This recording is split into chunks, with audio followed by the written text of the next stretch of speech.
So north American காண்டினென்ட்ல first humans எப்போ வந்தாங்க அப்படின்றது இன்ன வரைக்கும் ஒரு வைட்லி டிபேட்டட் டாப்பிக்காக தான் இருக்கு. Most acceptable and archaeological evidences இருக்கிற தியரி என்ன அப்படின்னா பேரிங் பிரிட்ஜ் வழியா வந்திருப்பாங்க அப்படின்றது தான். பேரிங் பிரிட்ஜ் அப்படின்றது என்னன்னா சைபீரியா அண்ட் அலாஸ்காக்கு நடுவில் இருக்கிற ஒரு லேண்ட் மாஸ் தான். ஸோ சைபீரியா அப்படின்றது ரஷ்யால இருக்கிற ஒரு ரீஜியன்.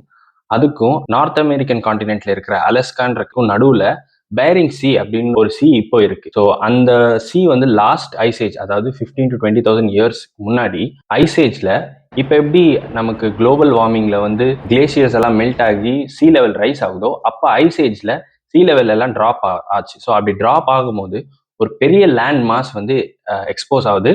அந்த லேண்ட் மாஸ் தான் வந்து பேரிங் பிரிட்ஜ் அப்படின்னு சொல்லுவாங்க.